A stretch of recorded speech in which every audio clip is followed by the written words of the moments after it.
انتخاب خلافت کے بعد نو منتخب شدہ خلیفۃ المسیح ثانی مرزا بشیر الدین محمود احمد صاحب رضی اللہ نے مسجد نور سے ملحقہ ایک وسیع میدان میں حضرت خلیفۃ المسیح الاول رضی اللہ کی نماز جنازہ پڑھائی۔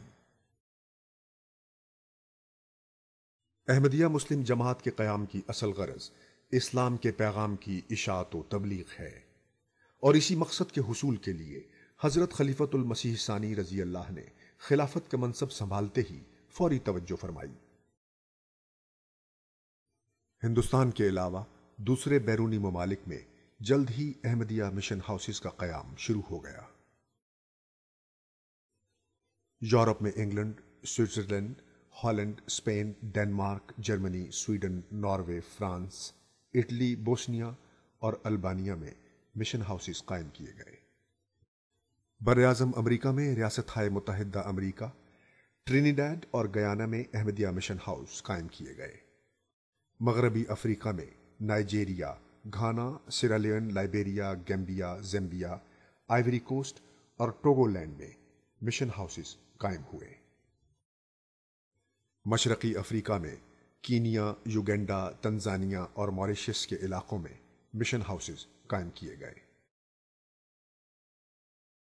اس کے علاوہ جنوبی افریقہ، فلسطین، لبنان، سیریا، عدن، مصر، Kuwait, Bangladesh, Bahrain, Fiji, Myanmar, Sri Lanka, Hong Kong, Singapore, Japan, Malaysia, Philippines اور انڈونیشیا میں بھی احمدیہ مسلم مشن ہاؤسز قائم کیے گئے۔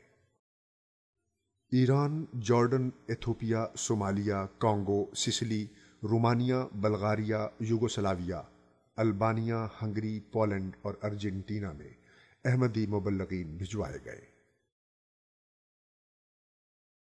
مشرقی و مغربی افریقہ، Washington, Hamburg, Frankfurt, Zurich, Hague, London, Denmark اور سویڈن میں 30 سے زائد مساجد تعمیر کرائی گئیں۔ وسیع پیمانے پر تبلیغی سرگرمیوں کے علاوہ آپ کا دھیان ممبران جماعت کی روحانی تربیت اور اصلاح و ترقی کی طرف بھی لگا ہوا تھا۔ آپ نے تعلیم پر بہت توجہ دی اور آپ چاہتے تھے کہ ساری جماعت بلکہ ساری مسلم قوم جتنی تعلیم ممکن ہو سکے حاصل کرے اور اس قابل ہو جائیں کہ دنیا میں علم پھیلانے والے ہو جائیں، نہ کہ دنیا سے سیکھنے والے، اور یہ آپ رضی اللہ تعالیٰ عنہ کی ایک بڑی خواہش تھی۔ تفسیر کبیر کے نام سے جو آپ کی تفسیر ہے وہ بھی چھپی ہوئی ہے، وہ بھی ایک عجیب مارکارہ تفسیر ہے، دنیا میں منفرد اور ممتاز مقام رکھتی ہے، اور غیروں نے بھی اس کی بہت تعریف لکھی ہے، اور آج بھی جو کوئی اس کو پڑھتا ہے تو صاف اس کو ماننا پڑتا ہے کہ یہ علوم آسمانی علوم ہیں جو اس شخص کو عطا ہوئے ہیں۔ تفسیر صغیر یعنی مختصر تشریح قرآن کریم کی ہر جگہ دستیاب ہے، اور اس میں قرآن کریم کے پیغام اور اسلام کے پیغام کو مختصر مگر ٹھوس رنگ میں پیش کیا گیا ہے۔ آپ کی تقاریر بے شمار ہیں جن میں قرآن کریم کی عظمت، فضیلت، اس میں درج مختلف مضامین، علوم اور معارف کا ذکر ہے۔ ممبران جماعت کے فائدے کے لیے دونوں انتظامی اور علمی لحاظ سے، جیسا کہ اسکول، پھر مشنری اسکول، پھر تحریک جدید، وقف جدید، یعنی ہر سکیم دو طرفہ تھی۔ ایک تو اسلام کا پیغام دنیا تک پہنچانا، اور دوسری طرف جس طور پر ممکن ہو سکے جماعت میں لوگوں کے علمی معیار کو بلند کرنا ہے۔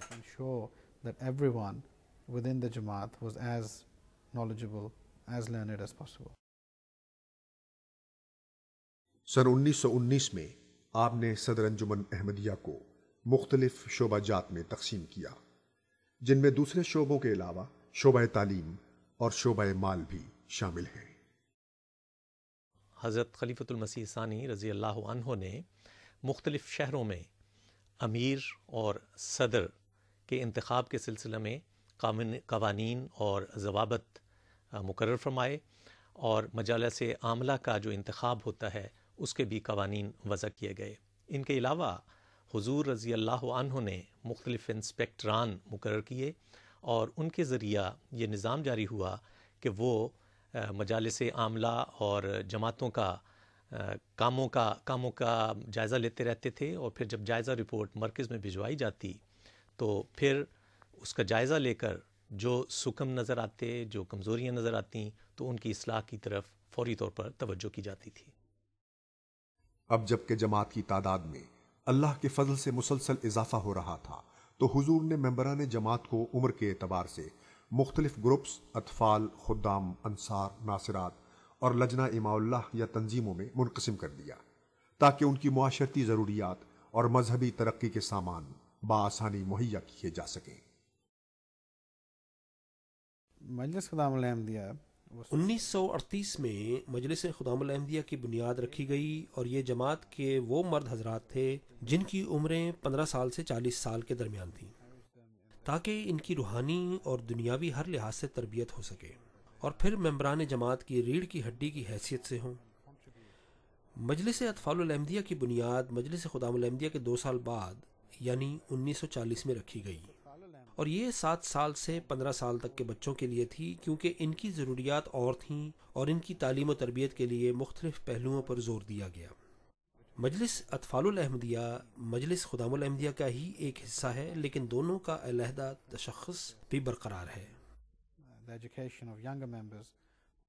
On the 25th of 25 دسمبر سن 1922 کو حضرت مسلم موعود رضی اللہ تعالیٰ عنہ نے لجنہ اماء اللہ کی تنظیم 15 سال سے زائد عمر کی خواتین کے لیے شروع کی۔ 1939 میں ناصرات الاحمدیہ کی بنیاد رکھی، جس میں 7 سال سے لے کر 15 سال کی بچیاں شامل ہیں۔ 1926 میں ایک رسالے کا اجرا کیا گیا جو کہ جماعت احمدیہ کی خواتین کے لیے اور جماعت کے لیے تھا۔ run, and it was for our women in our community. ان تنظیموں کی تشکیل سے جماعت کی اخلاقیات اور تعلیمات دینیہ کے میدان میں تربیت کرنے میں بہت مدد حاصل ہوئی اور واقفین زندگی کا ایک عملہ تیار کرنے میں مدد ملی جو ہمیشہ سے ہی جماعت کی ہر رنگ میں خدمات بجا لاتے رہے ہیں اور نمایاں طور پر مستقل خدمت پر کمر بستہ ہیں۔